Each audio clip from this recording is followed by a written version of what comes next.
नमस्ते बच्चों, मैं सपना चैन आपको क्लास 7 हिंदी का पाठ 3 पढ़ाने वाली हूँ, जिसका शीर्षक है हिमालय की बेटियां। तो चलिए शुरू करते हैं। अभी तक मैंने उन्हें दूर से देखा था। बड़ी गंभीर, शांत, अपने आप में खोई हुई लगती थीं। संभ्रांत महिला की भांति वे प्रतीत होती थीं। उनके प्रति मेरे दिल में आदर और श्रद्धा के भाव थे। माँ और दादी, मौसी और मामी की गोद की तरह उनकी धारा में डुबकियां लगाया करता।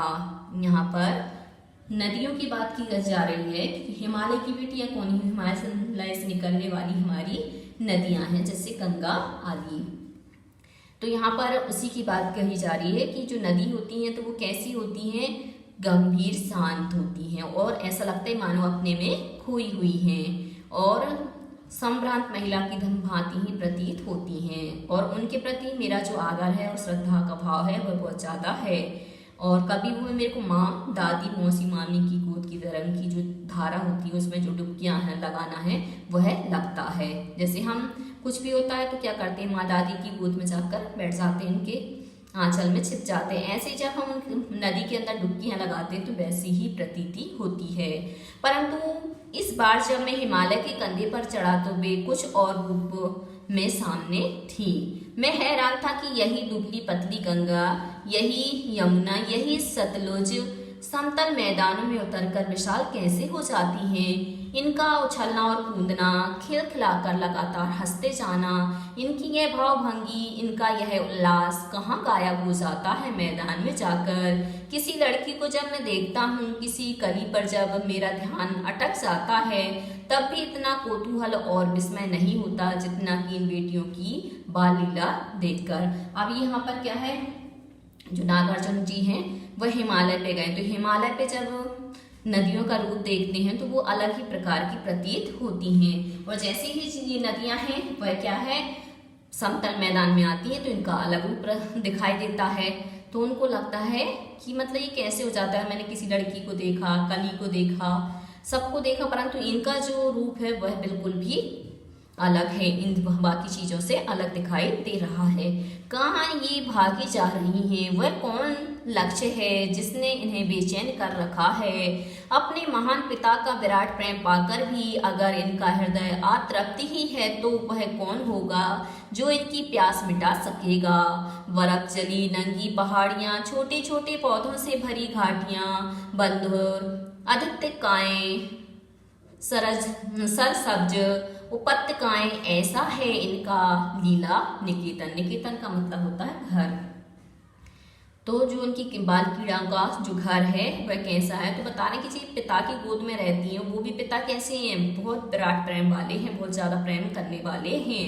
फिर भी ये जो नदियां हैं वो तृप्त क्यों नहीं होती हैं, क्यों ये इधर उधर भागती रहती हैं। कभी पहाड़ियों के बीच में जाती हैं, कभी घाटियों के बीच में जाती हैं, तो कभी इधर जाती है उधर जाती है, पूरे टाइम खेलती रहती हैं। खेलते खेलते जब ये जरा दूर निकल जाती हैं तो देवदार, चीड़, सरोज, चिनार, सफेदा, कैल के जंगलों में पहुंचकर शायद इन्हें बीती बातें याद करने का मौका मिल जाता होगा। और बता रहे हैं कि खेलते खेलते इतनी आगे निकल जाती हैं कि देवदार, चीड़ वगैरह पेड़ों के नाम बताएं कि वहां पहुंच जाती हैं। और ये कहाँ पे होते हैं सब पेड़, जंगलों में। तो जंगल में पहुंचकर शायद इन्हें जो उनकी बीती हुई बातें होती हैं उनको याद करने का समय मिल जाता है। कौन जाने बुड्ढा हिमालय अपनी इन नटखट बेटियों के लिए कितना सिर धुनता होगा। बता रहे हैं कि कौन इस बात को जानता होगा कि जो हिमालय है वह अपनी बेटियों के लिए कितनी चिंता करता होगा। बड़ी बड़ी चोटियों से जाकर पूछिए तो उत्तर में विराट मौन की सिवाय उनके पास और रखा ही क्या है। यदि इसका उत्तर पूछा जाए बड़ी बड़ी चोटियों से, पर्वतों से, तो सिर्फ उनके उत्तर में मिलेगा शांति। सिर्फ वो क्या है, ऐसा लगता है मान लो बहुत बड़ा मौन धारण करके बैठा है। सिंधु और ब्रह्मपुत्र ये दो ऐसे नाम हैं जिनके सुनते ही रावी, सतलुज, व्यास, चनाब, झेलम, काबुल, कुभा, कपिशह, गंगा, यमुना, सरयू, गंडक, कोसी आदि हिमालय की छोटी बड़ी सभी बेटियां आंखों के सामने नाचने लगती हैं। यहाँ पर सभी नदियों के नाम को स्पष्ट करते हुए कहा है कि सिंधु और ब्रह्मपुत्र के यदि हम नाम लेते हैं तो इस नाम को सुनते ही जो रावी, सतलुज, ब्यास, झेलम, यमुना, गंगा, गंडक, कोसी आदि हिमालय की जो छोटी बड़ी सभी बेटियां हैं वह आंखों के सामने दिखने लगती हैं।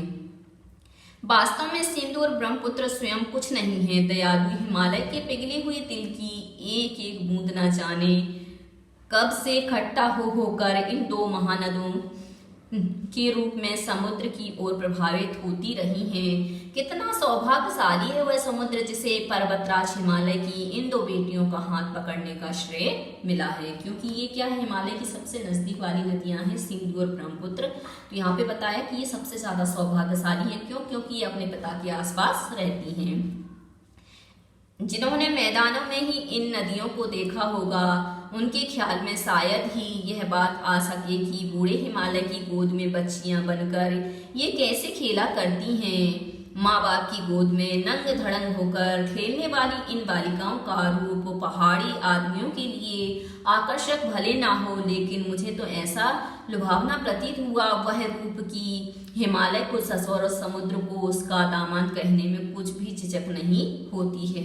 यहाँ पर जो लेखक है उसने क्या है, हिमालय और नदियों का वर्णन पिता पुत्र के रूप में किया और वो बता रहा है कि जिन लोगों ने क्या है, इन लोगों को खेलते नहीं देखा होगा हिमालय की गोद में नदियों को, तो वो नहीं समझ पाते होंगे, परंतु जिन्होंने देखा है कि माँ बाप की गोद में जो बच्चे होते हैं वह नंग धड़ंग खेलते हैं तो वो कितने सुंदर लगते हैं। और वहाँ पे रहने वाले लोगों को यह दृश्य सुंदर नहीं लगता होगा, परंतु मुझे ये दृश्य बहुत ज्यादा सुंदर लगता है। और मुझे ऐसा लगता है जैसे हिमालय को ससुर, समुद्र को उसका दामन कहने में कोई झिझक नहीं है।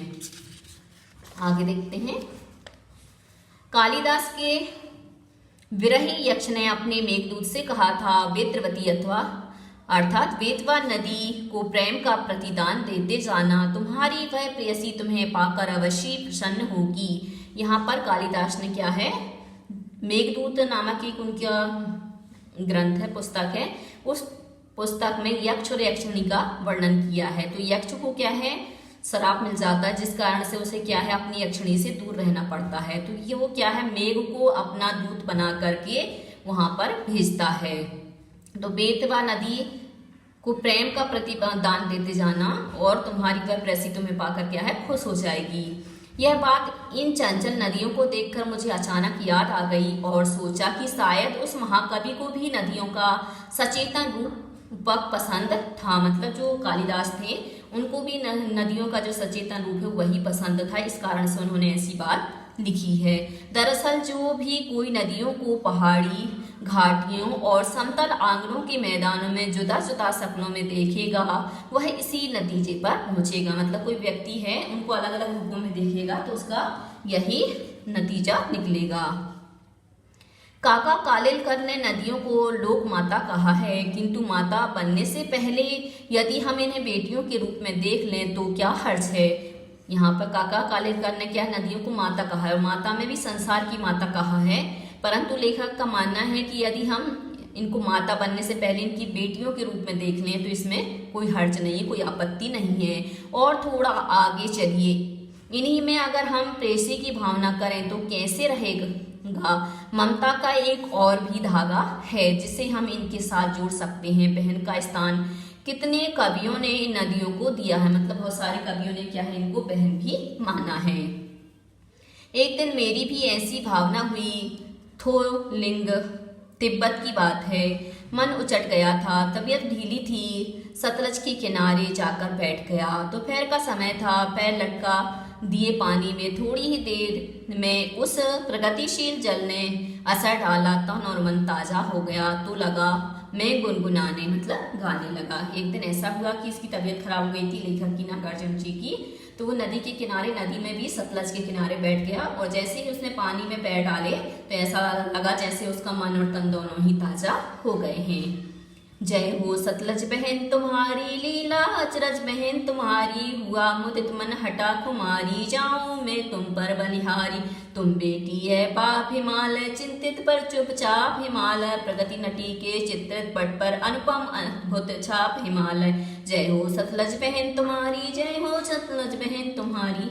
और अचानक ही नागार्जुन जी के मुंह से ये गीत की पंक्तियां निकल जाती हैं कि हे सतलज बहन तुम्हारी जय हो, क्योंकि जैसे ही उनका मन और तन पवित्र होता है, ताजा होता है, स्वच्छ होता है, तो उनके मुंह से स्वतः ही ये शब्द निकल जाते हैं और कहते हैं कि आपकी जो ये लीला है वह भी आश्चर्यकारी है और आपको पा करके मेरी जो खुमारी है वह दूर हो गई और मेरा मन प्रसन्न हो गया।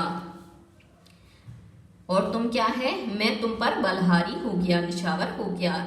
और तुम क्या है, हिमालय की बेटी हो और जो तुम्हारे पिताजी हैं वो चुपचाप होकर तुम्हारी चिंता करते हैं और प्रकृति भी तुम्हारे इस नाटक को नटी की भांति निभाती है और अनुपम अद्भुत जो छाप है हिमालय उसकी क्या है, जय हो। क्यों?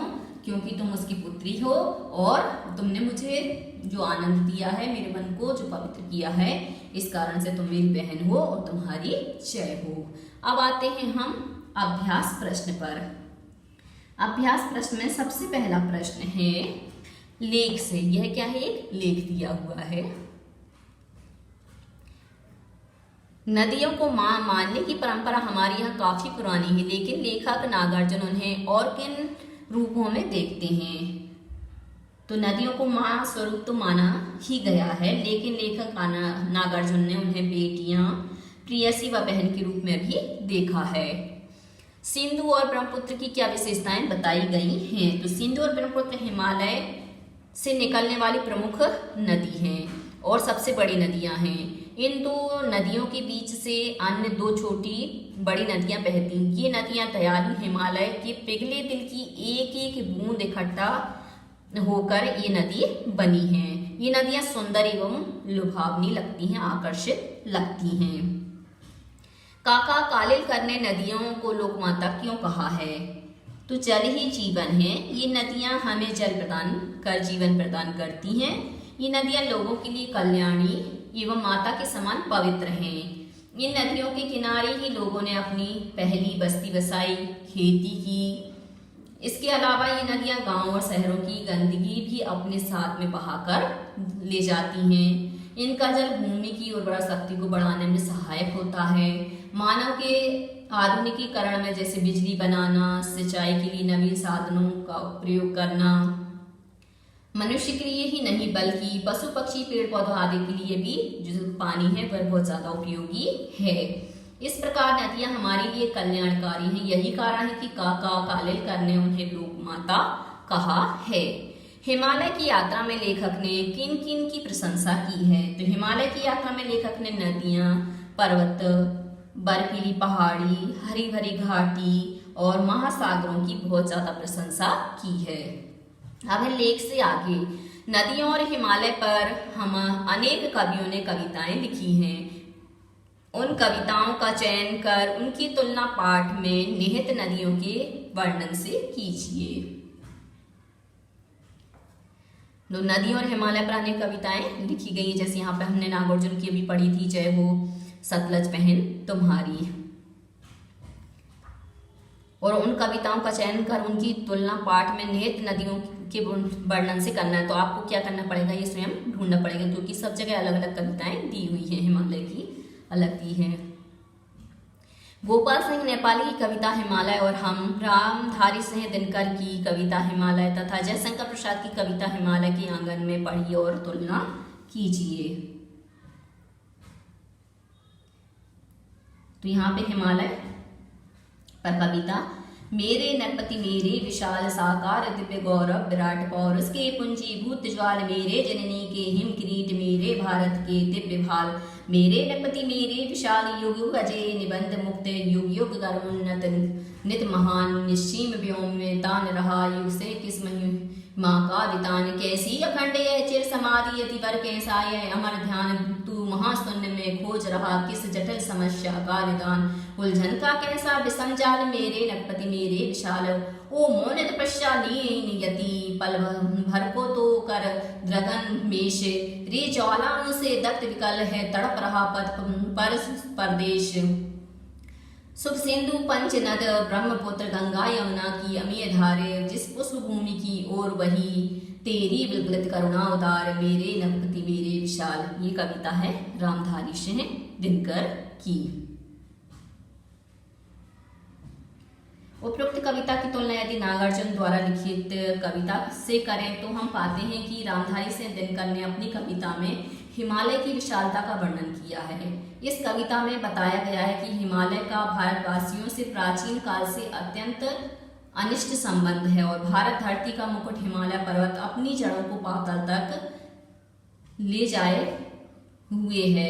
उसके धवल शिखर आकाश का चुंबन करते हैं। यहाँ कवि दिनकर ने हिमालय को प्राचीन काल से समाधि में लीन होकर किसी समस्या का हल ढूंढने का प्रयास किया है।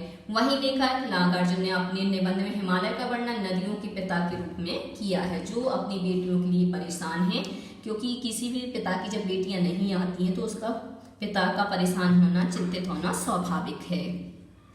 यह लेख 1947 में लिखा गया था। तब से हिमालय से निकलने वाली नदियों में क्या क्या बदलाव आए हैं। 1947 के बाद से आज तक नदियां उसी प्रकार हिमालय से बह रही है जैसे पहले बह रही थी, लेकिन अब हिमालय से निकलने वाली नदियां प्रदूषण का शिकार हो चुकी हैं। अब जनसंख्या वृद्धि, औद्योगिक क्रांति, मानवीय तथा प्रशासकीय उपेक्षा के कारण नदी के जल की गुणवत्ता में भी भारी कमी आई है, क्योंकि पहले बहुत ज़्यादा मात्रा में जल मिलता था हमें, अब हमें क्या है वही जल कम मात्रा में मिलता है। निरंतर प्रदूषण बढ़ता जा रहा है। जगह जगह पर बांध बनाने के कारण जल प्रवाह में भी न्यूनता हो गई, क्योंकि इतनी खेती की जा रही है तो खेती में क्या सबसे ज्यादा जल लगता है। बिजली बनाते तो बिजली में भी जल लगता है। इस वजह से क्या है पानी की कमी होती जा रही है। मानव अहितकारी है, गंगा जल की पवित्रता समाप्त हो चुकी है। मतलब पहले कहते थे कि गंगा जल का पानी यदि हम पी लेते थे तो हम क्या है बीमार भी हों तो स्वस्थ हो जाते थे, परंतु आज वही गंगा जल का पानी अपवित्र हो गया है। अपने संस्कृत शिक्षक से पूछिए कि कालिदास ने हिमालय को देवात्मा क्यों कहा है, तो हिमालय पर्वत पर देवताओं का वास माना जाता है। आप देखना कैलाश पर्वत हम जिसे बोलते हैं वही, वहां पर शिव जी का निवास माना गया और शिव जी क्या है हमारे देवता हैं और ऋषि मुनि यहाँ तपस्या भी करते हैं, इसलिए कालिदास ने हिमालय को देव आत्मा कहा है, मतलब देवताओं की आत्मा माना, क्योंकि सभी देव जाके वहीं पर तपस्या करते हैं। जैन धर्म के अनुसार जो ऋषभदेव हैं पहले आदिनाथ हैं, वह भी क्या है हिमालय पर ही रहते थे। अनुमान, और उन्होंने वहां पर ही तपस्या की है। अनुमान और कल्पना, लेखक ने हिमालय से निकलने वाली नदियों को ममता भरी आंखों से देखती हुए उन्हें हिमालय की बेटियां कहा है। आप उन्हें क्या कहना चाहेंगे? नदियों की सुरक्षा के लिए कौन कौन से कार्य हो रहे हैं, जानकारी प्राप्त करें और अपना सुझाव दें। लेखक ने नदियों को हिमालय की बेटियां कहा है क्योंकि वह नदियों का उद्गम स्थल है, पर हम उन्हें माँ समान ही कहना चाहेंगे, क्योंकि वे हमें तथा धरती को जल प्रदान करती हैं, जल देती हैं, हमारी प्यास बुझाती हैं और खेतों की भी प्यास बुझाती हैं। एक सच्चे माँ एवं मित्र के रूप में नदी हमारी सदैव हितैषी हैं। उन्होंने भलाई ही की है हमारी, और नदियों की सुरक्षा के लिए सरकार प्रयास तो कर रही है, पर वे अपर्याप्त हैं। उनमें दिखावा देकर वास्तविकता कम है। अभी तक उनमें गिरने वाले कारखानों के कचरों को रोका नहीं जा सका है। कई लोग पूजा पाठ करके वहाँ पर नारियल वगैरह के जो छिलके होते हैं वो फेंक देते हैं, कई हड्डी समर्पित करने जाते हैं अस्थि के रूप में। और गंगा नदी को भी अभी स्वच्छ किया गया है, परंतु उतनी शुद्धता नहीं हुई है। फिर भी नदियों की सुरक्षा के लिए हमारे देश में कई योजनाएं भी बनाई जाती रही हैं, जो निम्न हैं। नदियों के जल को प्रदूषण से बचाना, बहाव को सही दिशा देना, अधिक नहरों के निर्माण पर रोक लगाना, जल का कटाव रोकना, नदियों की सफाई की उचित व्यवस्था करना आदि हैं। परंतु आज इस बात की आवश्यकता है कि शीघ्रता से इन योजनाओं को लागू कर दिया जाए। नदियों की सफाई की उचित व्यवस्था की जाए, उनमें कचरे फेंकने पर रोक लगाई जाए, कल कारखानों से निकलने वाले दूषित जल को रोका जाए, रसायन वसा प्रवाहित करने पर रोक लगाई जाए और नदियों की पवित्रता बनाए रखने के लिए प्रत्येक व्यक्ति को जागृत होना बहुत ज़्यादा जरूरी, क्योंकि सरकार तो अपना काम करती थी, परंतु हर व्यक्ति अपने आप को नहीं रोकेगा, अपने आप पर रोक नहीं लगाएगा, तो ये सब जो प्रयास हैं वह विफल हो जाएंगे और सरकार को भी इस पर कड़े उपाय भी करने होंगे, जो कि सरकार करती है। अब है नदियों से होने वाले लाभों के विषय में चर्चा कीजिए और इस विषय पर 20 पंक्तियों का एक निबंध लिखिए। तो सभी विद्यार्थियों के लिए क्या है, एक हम संकेत बताते हैं। सबसे पहले हम जब निबंध लिखते हैं तो उसके लिए हम क्या है, प्रमुख बिंदुओं का प्रयोग करते हैं। जैसे हमने दिया जल प्राप्ति, बांध बनाना, वर्षा में सहायक, सिंचाई में सहायक, आवागमन हेतु सहायक, बिजली बनाना। ये तो हमने पॉइंट ले लिए। अब हम इसी पॉइंट के ऊपर लिखेंगे। तो नदियां हमारे जीवन का आधार हैं। बर्फीले पहाड़ों से अस्तित्व पाकर धरती के धरातल पर बहती हुई नदियां अपना सुधा रस हम जल रूप में हमें प्रदान करती हैं। प्राणी मंत्र के प्रयास बुझाने के लिए नदियां धरती को उपजाऊ बनाती हैं, आवागमन का साधन है। इन पर बांध बनाकर बिजली उत्पन्न की जाती है। हमारे अधिकतर तीर्थ स्थल भी नदियों के किनारे ही बसे हुए हैं। नदियां हमारे लिए पूजनीय हैं। नदियों से हमें धरती हेतु उपजाऊ पदार्थ प्राप्त होते हैं। ये वनों को सींचती हैं, वर्षा लाने में सहायक होती हैं और अनगिनत जो जीव हैं इनसे ही जीवन को प्राप्त करते हैं।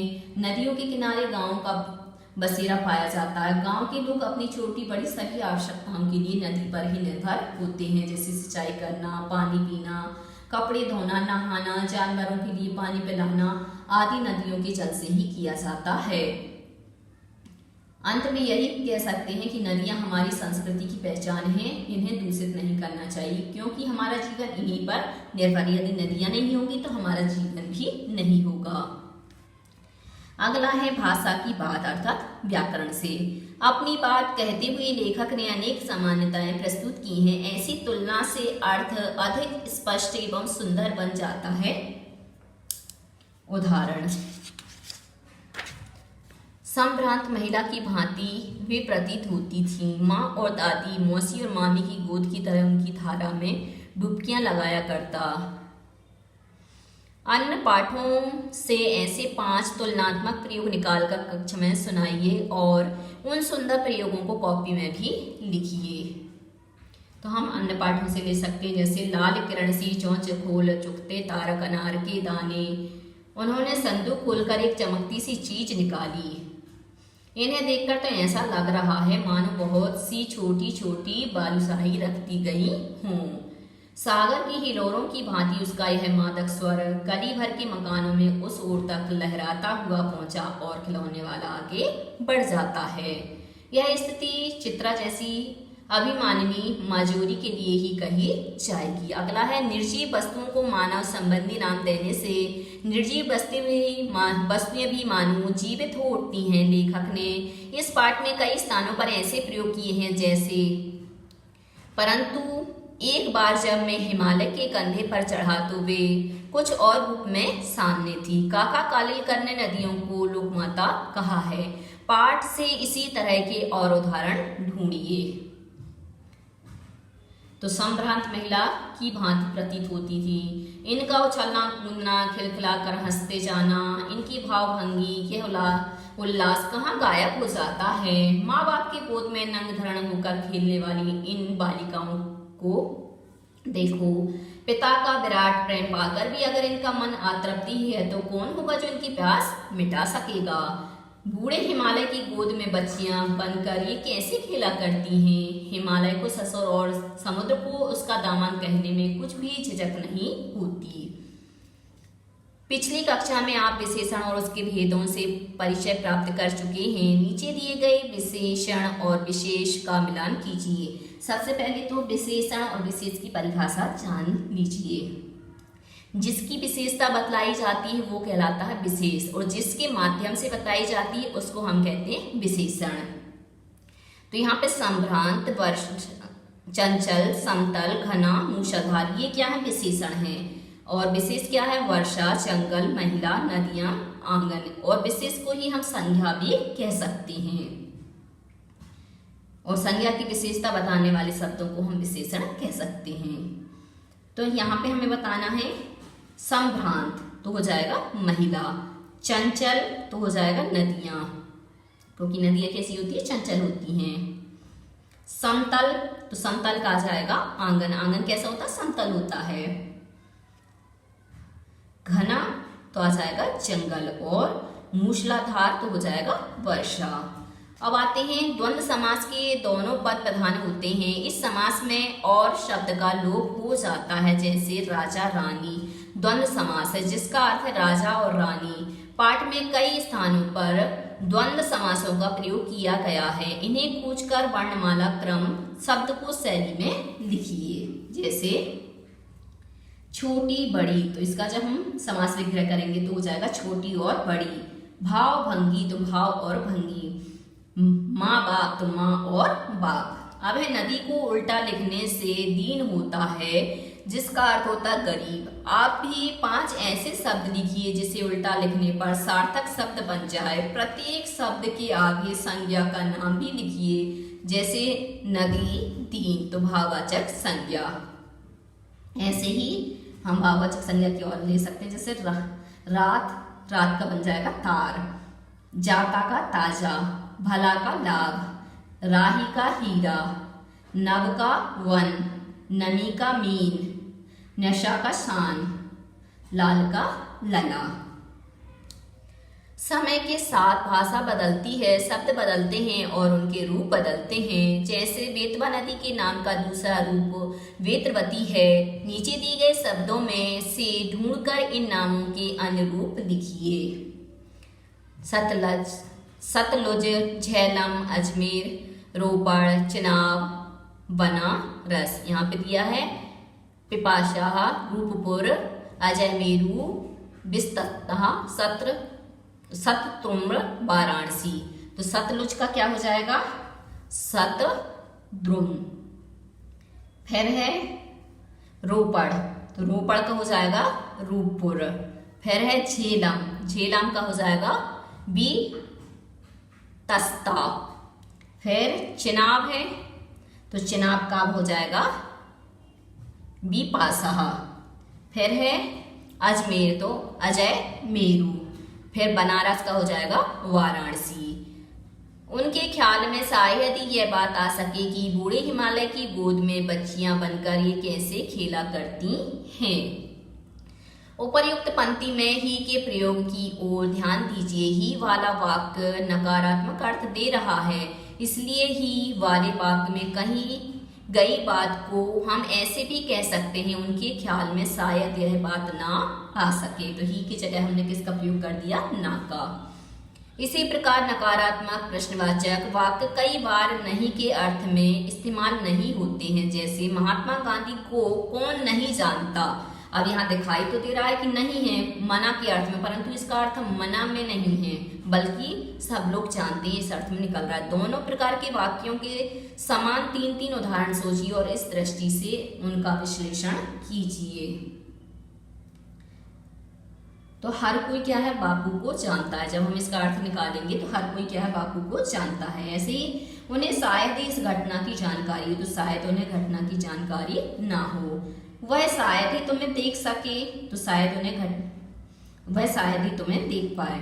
वे लोग शायद ही उधर खेलें, तो वे लोग शायद इधर ना खेलें। शायद उन्हें घटना की, शायद वह तुम्हें ना देख सके। तो बच्चों आज के लिए सिर्फ इतना ही। यदि आपको हमारा ये वीडियो पसंद आया है तो लाइक कीजिए, शेयर कीजिए, सब्सक्राइब कीजिए तथा इस पाठ से संबंधित कोई भी प्रश्न है तो नीचे कमेंट्स में पूछ लीजिए। धन्यवाद।